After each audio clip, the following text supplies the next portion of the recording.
Have you ever wondered why, despite the billions of dollars received in foreign aids, in most of Africa still remains very poor? People the other day crying, oh, I don't know, Trump has removed money.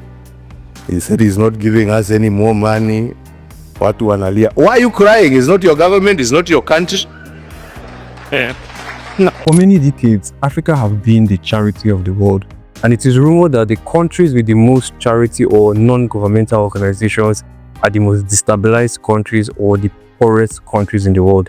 Now, is this a coincidence? Why aren't African countries providing aids for countries like America? I mean, they have drug problem, they have gun violence problem, they also have homeless people.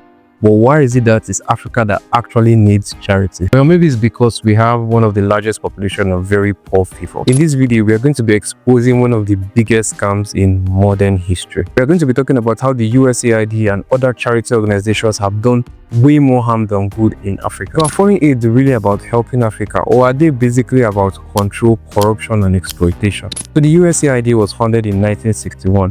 They were claiming to be bringing prosperity and development to struggling nations. So for over 60 years, billions of dollars have been sent to different countries in Africa, and yet these same countries still depend largely on foreign aids. Why is that? A huge part of this is greed from a lot of African politicians.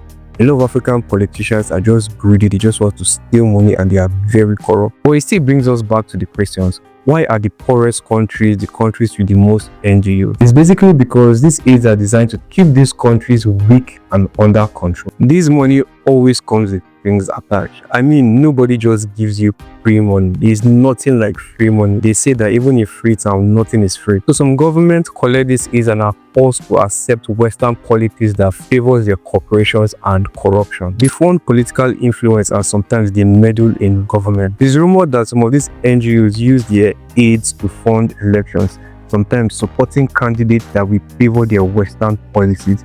Isn't that crazy? The level of interference by the Obama's government was very overwhelming.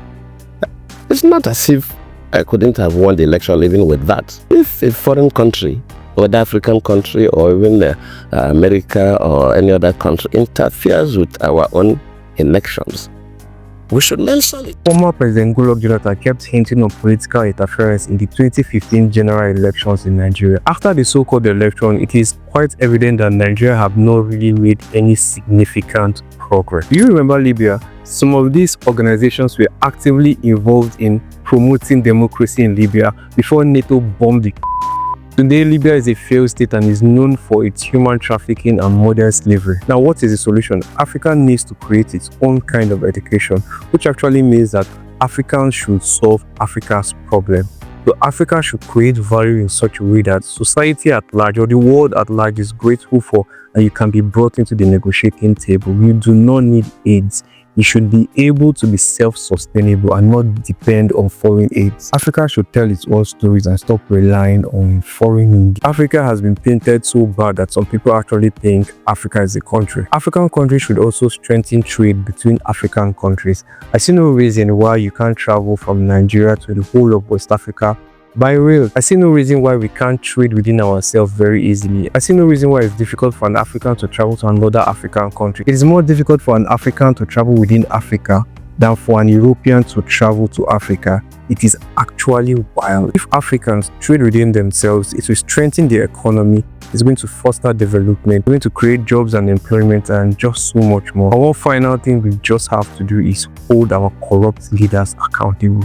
In fact, hold everybody accountable. It is just so weird that the corruption in Africa is very shameless. You can basically see a politician stealing millions of dollars in Africa and get away with it. It seems like the justice system is gone. And the only way you can get Africa to work is if the citizens, if people of different countries, people of Africa hold their governments accountable. If you hold them accountable, you will not need foreign aid. If you enjoyed this video, kindly hit the like button and don't forget to subscribe.